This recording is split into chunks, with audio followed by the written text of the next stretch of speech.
India voice, आपकी सोच, आपकी आवाज।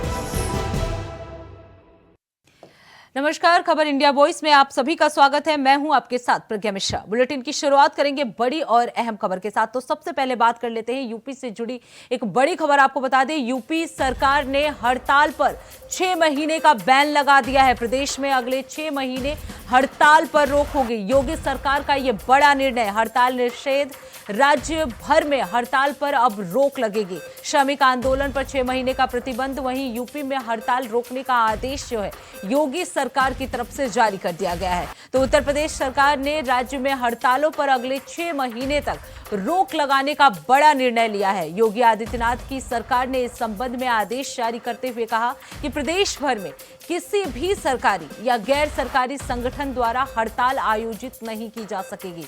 ये कदम राज्य में प्रशासनिक सुचारू कामकाज सुनिश्चित करने और आम जनता को परेशानियों से बचाने के उद्देश्य से लिया गया है। सरकार ने स्पष्ट किया है कि इस दौरान हड़ताल करने वालों के खिलाफ कानूनी कार्रवाई भी की जाएगी। आदेश का पालन सभी विभागों और संगठनों के लिए अनिवार्य किया गया है। तो आपको बता दें, योगी सरकार की तरफ से यह बड़ा निर्णय लिया गया है। हड़ताल पर रोक लगा दी गई है। अगले 6 महीने तक कोई भी संगठन हड़ताल नहीं कर सकता। अब चलिए आपको ग्राफिक्स के जरिए समझाते हैं कि किस किस जगहों पर लागू है ये रोक। तो अधिसूचना के अनुसार सभी सरकारी दफ्तर, सभी निगम और सभी स्थानीय निकाय जो है इसमें शामिल हैं। इन सभी जगहों पर कोई भी कर्मचारी हड़ताल नहीं कर पाएंगे। इसके साथ ही आपको बता दें, आगामी 6 महीनों तक हड़ताल की घोषणा भी नहीं की जा सकती, ना ही किसी हड़ताल को किया जा सकता है। तो सरकार का मानना है कि जनता को आवश्यक सेवाएं बिना रुकावट मिले, इसके लिए यह निर्णय लिया गया है। राज्य में कामकाज सुचारू रूप से चलता रहे, इसलिए यह बड़ा फैसला जो है योगी सरकार की तरफ से किया गया है। सरकार का मानना है कि जनता जो है वो अपनी आवश्यक सेवाएं बिना रुकावट के चला सके और इसलिए यह हड़ताल पर रोक लगाई गई है। तो यूपी सरकार का यह बड़ा फैसला है। सरकार ने हड़ताल पर रोक लगाना जरूरी समझा है ताकि जो लोग हैं, जो जनता है, वो अपना कामकाज सुचारू रूप से चला सके। तो यूपी सरकार की तरफ से ये बड़ा ऐलान किया गया है। योगी सरकार ने ये निर्देश जारी कर दिया है कि अब 6 महीने तक कोई भी संस्था जो है वो हड़ताल नहीं कर सकती। उसमें आपको बता दें, स्थानीय निकाय भी शामिल हैं। इन सभी जगहों पर भी कर्मचारी जो है वो हड़ताल नहीं कर सकेंगे और क्योंकि लोगों का कामकाज प्रभावित होता है, इसलिए ये हड़ताल पर रोक जो है वो जरूरी है। ये राज्य सरकार की तरफ से कहा गया है। तो यूपी सरकार ने ये बड़ा फैसला लिया है।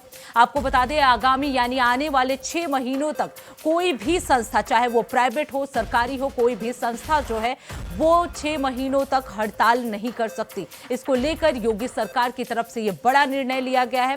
ना ही किसी हड़ताल में किसी को शामिल किया जाएगा, कोई भी कर्मचारी इसमें शामिल नहीं हो सकता है। अब रुक कर लेते हैं अगली खबर की।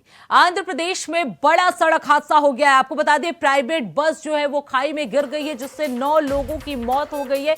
वहीं कई लोग इस हादसे में घायल बताए जा रहे हैं। वहीं सीएम चंद्रबाबू नायडू ने हादसे पर शोक जताया है। डिप्टी सीएम पवन कल्याण ने भी इसे लेकर संवेदना जारी की है। तो आंध्र प्रदेश के अल्लूरी सीतारामराजू जिले में शुक्रवार एक दर्दनाक सड़क हादसा हो गया। आपको बता दें, करीब 5:30 पर चित्तूर जिले के यात्रियों को लेकर जा रही एक प्राइवेट बस अचानक अनियंत्रित होकर मरे डुमल्ली घाट क्षेत्र में जाकर गिर गई।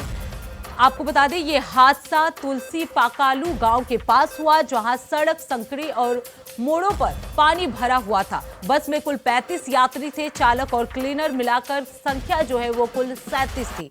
खाई में गिरने के बाद मौके पर चीख पुकार मच गई। कई यात्री बस के अंदर फंस गए। वहीं स्थानीय लोगों ने सबसे पहले राहत कार्य शुरू किया और पुलिस को इसकी सूचना दी। कुछ ही देर में चिंटूर पुलिस रेस्क्यू टीम और एम्बुलेंस पर पहुंच गई। आपको बता दें, राहत कर्मियों ने बस को काटकर अंदर फंसे लोगों को बाहर निकाला है। शुरुआती जानकारी के अनुसार अभी तक 9 लोगों की मौत हो चुकी है, जबकि कई यात्री जो है वो गंभीर रूप से घायल बताए जा रहे हैं। 7 घायलों को तुरंत 15 किलोमीटर दूर स्थित सीएससी चित्तूर अस्पताल ले जाया गया, जहां उनका इलाज जारी है। प्रशासन का कहना है कि घायलों की हालात जो है अभी स्थिर है, लेकिन फिर भी उनका इलाज चल रहा है, भद्राचलम रेफर किया गया है ताकि बेहतर उपचार उन्हें मिल सके। सब कलेक्टर चिट्टूर भी मौके पर मौजूद है और रेस्क्यू ऑपरेशन की निगरानी जो है वो लगातार की जा रही है। तो आंध्र प्रदेश में ये बड़ा सड़क हादसा हुआ है। एक प्राइवेट बस जो है वो खाई में गिरी है जिससे 9 लोगों की मौत हो गई। चलिए ग्राफिक्स के जरिए आपको समझा देते हैं कि आंध्र प्रदेश में ये बड़ा सड़क हादसा कब हुआ। करीब 5:30 पर चित्तूर जा रही थी बस और तभी ये बस जो है अनियंत्रित होकर खाई में गिर गई। आपको बता दें हादसा जो है वो तुलसी पाकालू गांव के पास हुआ है। बस में कुल 37 लोग जो है वो सवार थे। खाई में गिरने के बाद मौके पर चीख पुकार मच गई, जिसके बाद स्थानीय लोग जो है वो वहां पे पहुंचे। कई यात्री भी जो है वो बस में फंस गए थे। स्थानीय लोगों ने सबसे पहले राहत कार्य शुरू किया और उसके बाद से उन्हें बाहर निकालने का काम जो है वो शुरू किया गया। वहीं सूचना पर राहत बचाव कार्यकर्मी भी जो है वहां पे पहुंच गए और शुरुआती में जो है वो 9 लोगों की मौत की जानकारी जो है वो सामने आ रही है। वहीं कई लोग जो है वो गंभीर रूप से घायल बताए जा रहे हैं। आपको बता दें कई यात्री जो है वो बस में फंसे हुए थे, उन्हें बाहर निकाला गया और उन्हें अस्पताल में भर्ती कराया गया है। वहीं प्रशासन का कहना है कि घायलों की हालात जो है अभी स्थिर है। तो आपको बता दें प्रारंभिक सूचना के अनुसार 9 लोगों की इस हादसे में मौत हो गई है। कई यात्री जो है वो गंभीर रूप से घायल बताए जा रहे हैं। कुछ यात्रियों को सीएससी अस्पताल चित्तूर में भर्ती करा दिया गया है जहां उनकी हालात जो है वो स्थिर बताई जा रही है। आपको बता दें सब कलेक्टर चित्तूर भी मौके पर मौजूद रहे। रेस्क्यू ऑपरेशन की निगरानी जो है वो लगातार की जा रही है। तो आपको बता दें इस पूरे बस में 37 लोग जो है वो सवार थे और उनमें से 9 लोगों की मौत बताई जा रही है, जबकि कई लोग गंभीर रूप से घायल हो गए हैं। हालांकि उन्हें अस्पताल में भर्ती करा दिया गया है, लेकिन कुछ लोगों की हालात जो है अभी स्थिर बताई जा रही है। तो आंध्र प्रदेश में ये बड़ा सड़क हादसा हो गया था जिसमें 9 लोगों की मौत हो गई है। अब रुक कर लेते हैं अगली खबर की। राहुल गांधी आज लोकसभा में संबोधन करेंगे। कांग्रेस सांसदों को रणनीति पर दिशा निर्देश भी देंगे। इसके साथ ही आपको बता दें संसद भवन में राहुल गांधी की यह बैठक होने वाली है। विपक्ष के नेता ने संसद में कांग्रेस सांसदों से इस बारे में चर्चा भी की है। राहुल गांधी के नेतृत्व में कांग्रेस जो है पूरी तरह से तैयार है। लोकसभा में विपक्ष की रणनीति पर यह बैठक होने वाली है। तो राहुल गांधी आज लोकसभा में संबोधन करेंगे। उसके लिए उन्होंने अपनी सभी पार्टी के नेताओं के साथ बैठक भी की है। कई मुद्दों पर चर्चा भी किया गया है। विपक्ष के नेता ने भी संसद के कांग्रेस सांसदों से इस बारे में चर्चा की है। तो आज राहुल गांधी जो है लोकसभा में अपना संबोधन देंगे। कांग्रेस सांसदों को रणनीति पर दिशा निर्देश भी इस दौरान दिया जाएगा। संसद भवन में राहुल गांधी की यह बैठक है, काफी अहम मानी जा रही है। विपक्ष के नेता ने भी संसद में कांग्रेस सांसदों से इस बारे में चर्चा की है। राहुल गांधी के नेतृत्व में कांग्रेस जो है वो पूरी तरह से तैयार नजर आ रही है। पूरी तैयारी जो है कांग्रेस की तरफ से की जा चुकी है। लोकसभा में विपक्ष की रणनीति पर यह बैठक होगी। तो आपको बता दें आज राहुल गांधी जो है वो लोकसभा में अपना संबोधन देंगे। इसके लिए उन्होंने कांग्रेस के सभी सांसदों के साथ इस पे चर्चा भी की है। इसके साथ ही आपको बता दें सांसदों को कई दिशा निर्देश भी राहुल गांधी की तरफ से दिया जाएगा। लोकसभा में विपक्ष की रणनीति पर यह बैठक होगी। तो कांग्रेस सांसदों को भी राहुल गांधी जो है वो कई दिशा निर्देश देंगे, कैसे रणनीति बनाई जाए, किस तरह से स्ट्रांग किया जाए अपने सभी मुद्दों को, इन सभी पर चर्चा करेंगे आज राहुल गांधी। तो आज लोकसभा में अपना संबोधन देने वाले हैं राहुल गांधी। संसद भवन में राहुल गांधी का ये संबोधन जो है वो काफी महत्वपूर्ण माना जा रहा है, क्योंकि इस दौरान वो सभी सांसदों से कई मुद्दों पर चर्चा भी कर सकते हैं। दिशा निर्देश भी राहुल गांधी की तरफ से जारी किया जा सकता है। लोकसभा में विपक्ष की रणनीति पर यह बैठक होगी।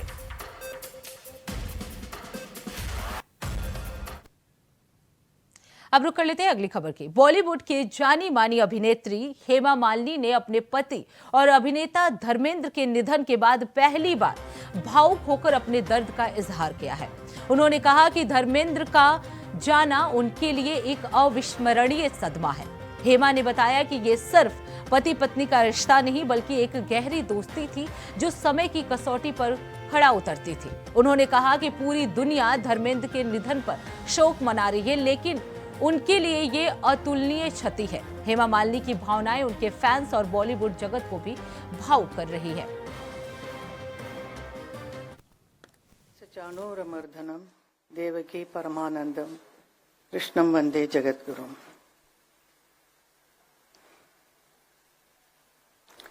आज के इस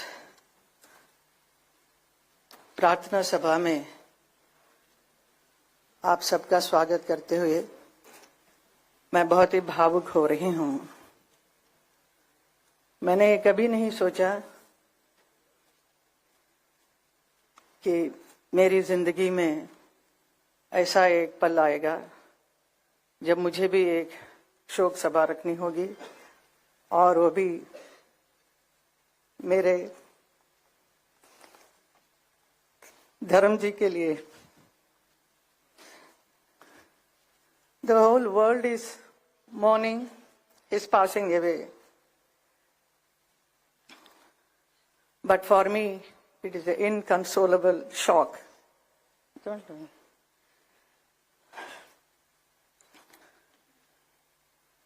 The snapping of a companionship that stood the test of time. धर्म जी बहुत ही विशाल उनका एक व्यक्तित्व है जिसकी कोई सीमा नहीं। वो बहुत ही सरल, सहज, हंसमुख और मिलनसार थे।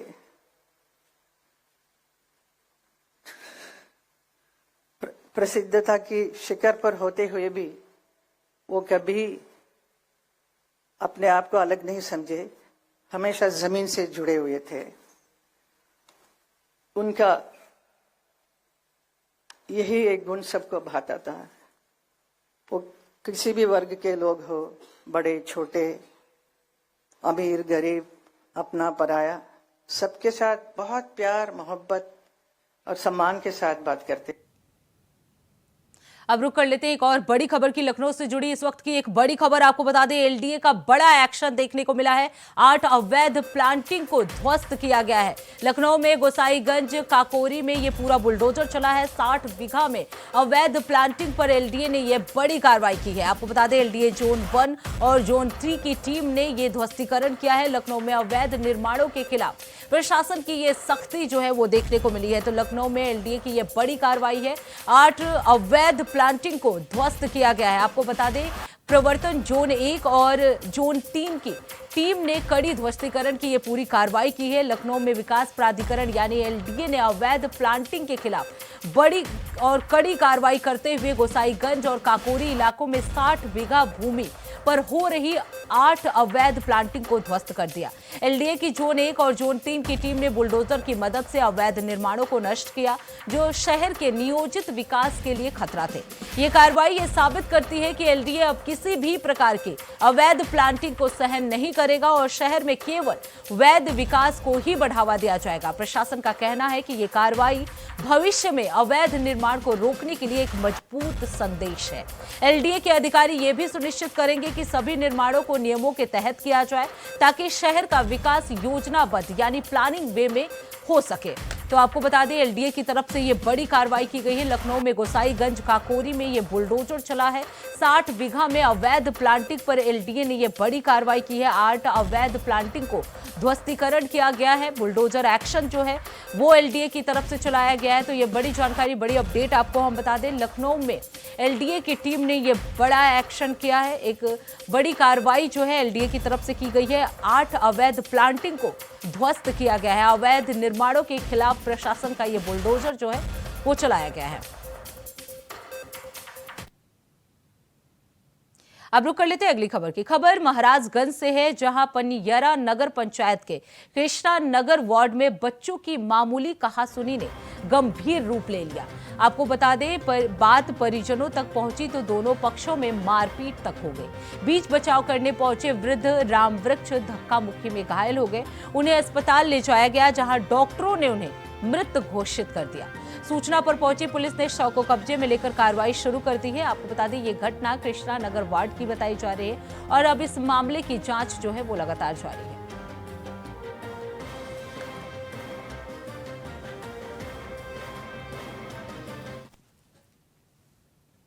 अब रुक कर लेते हैं अगली खबर की। खबर रायबरेली से है, जहां कांग्रेस सांसद राहुल गांधी की नागरिकता मामले में आज सुनवाई होनी है।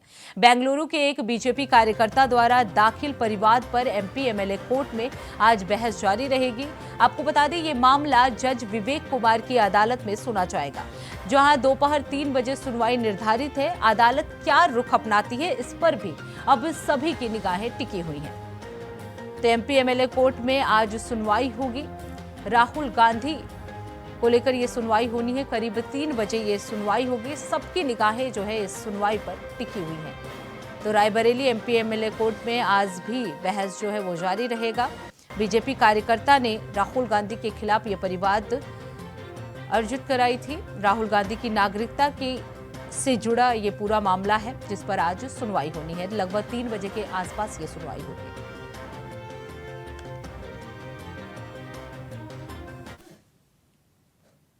अब रुक कर लेते हैं अगली खबर की। खबर लखनऊ से है, जहां इंस्टाग्राम पर लाइव आकर युवती ने फांसी लगा ली है। आपको बता दें, मेटा ने इसे लेकर अलर्ट जारी कर दिया और पुलिस को इसका संदेश भी भेजा।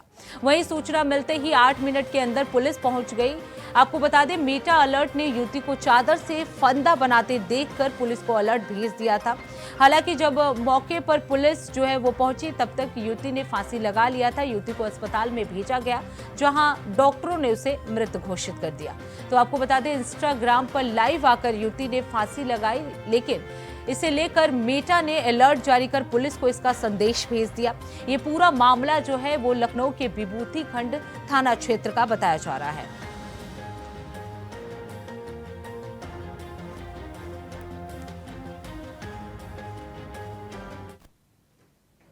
अब रुक कर लेते हैं अगली खबर की। खबर मिर्जापुर से है, जहां वरिष्ठ पुलिस अधीक्षक मिर्जापुर ने आज थाना लालगंज का औचक निरीक्षण किया। निरीक्षण के दौरान एसएसपी ने थाना कार्यालय, साइबर हेल्प डेस्क, मिशन शक्ति केंद्र, महिला हेल्प डेस्क और जन शिकायत डेस्क का भी विस्तृत अवलोकन किया। अभिलेखों के रख रखाव की भी समीक्षा करते हुए संबंधित अधिकारियों को स्पष्ट निर्देश भी दिए गए।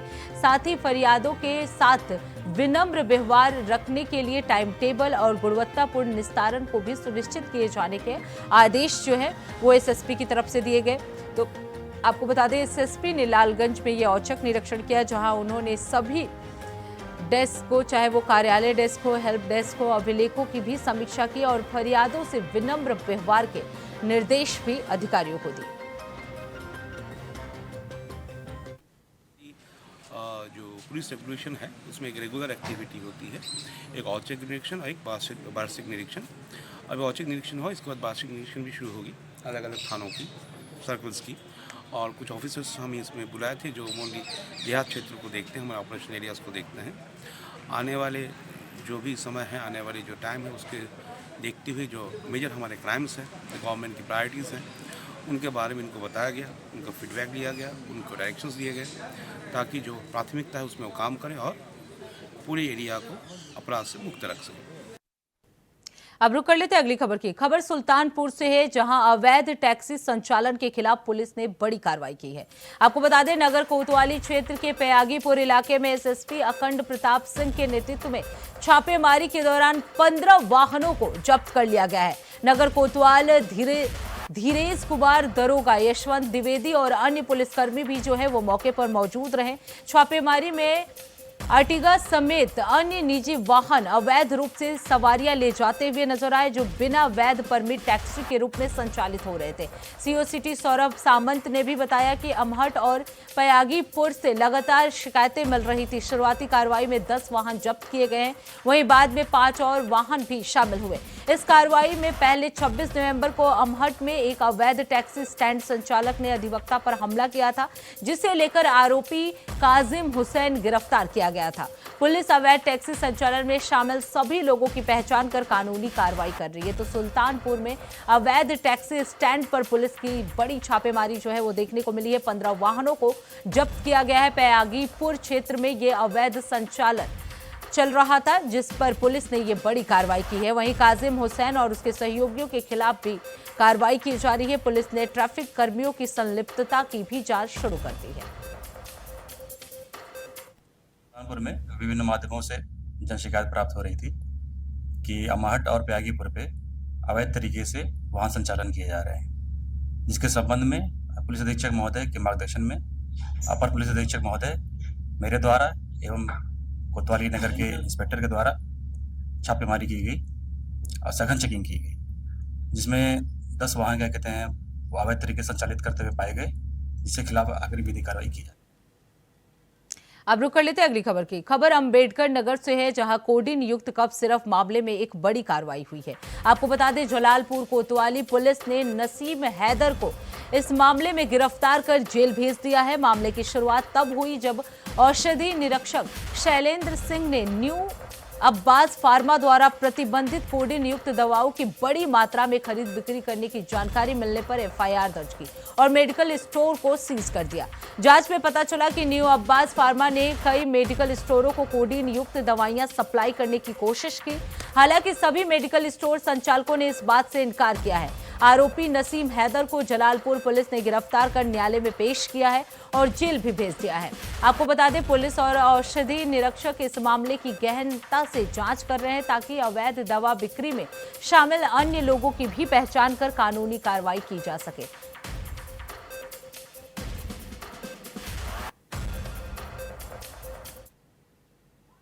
अब रुक करते हैं अगली खबर की। अमरोहा में अवैध रूप से रहने वाली बांग्लादेशी महिला और उसके पति को पुलिस ने गिरफ्तार कर लिया है। आपको बता दें, रीना बेगम और उसका पति राशिद अली 2 महीने से मंडी घनौरा शहर के मोहल्ला कटरा स्थित सुनहरी मस्जिद के पास रह रहे थे। खुफिया विभाग के अधिकारियों ने दोनों से कई घंटे तक पूछताछ की, जिसमें उनके कब्जे से निकाह की रसीद बरामद हुई। जानकारी के अनुसार कुछ साल पहले दोनों का सऊदी अरब में निकाह हुआ था और बाद में वो नेपाल बॉर्डर के रास्ते भारत आ गए। रीना ने अधिकारियों को पश्चिम बंगाल का निवासी बताकर गुमराह करने की कोशिश की है। पुलिस ने रीना बेगम के खिलाफ विदेशी अधिनियम और उसके पति राशिद पर शरण देने के आरोप में एफआईआर दर्ज कर ली है। दोनों अक्टूबर 2025 में अवैध रूप से भारत में प्रवेश किए थे। रीना बांग्लादेश के ढाका जनपद के गाजीपुर की रहने वाली है। तो अमरोहा में बांग्लादेशी महिला और उसके पति को गिरफ्तार कर लिया गया है। 2 महीने से सुनहरी मस्जिद के पास ये दोनों रह रहे थे। निकाह की रसीद बरामद हुई है कई घंटे की पूछताछ के बाद। तो इसी के साथ इस बुलेटिन में बस इतना ही। देश दुनिया की तमाम बड़ी खबरों के लिए देखते रहिए इंडिया वॉइस। तब तक के लिए नमस्कार।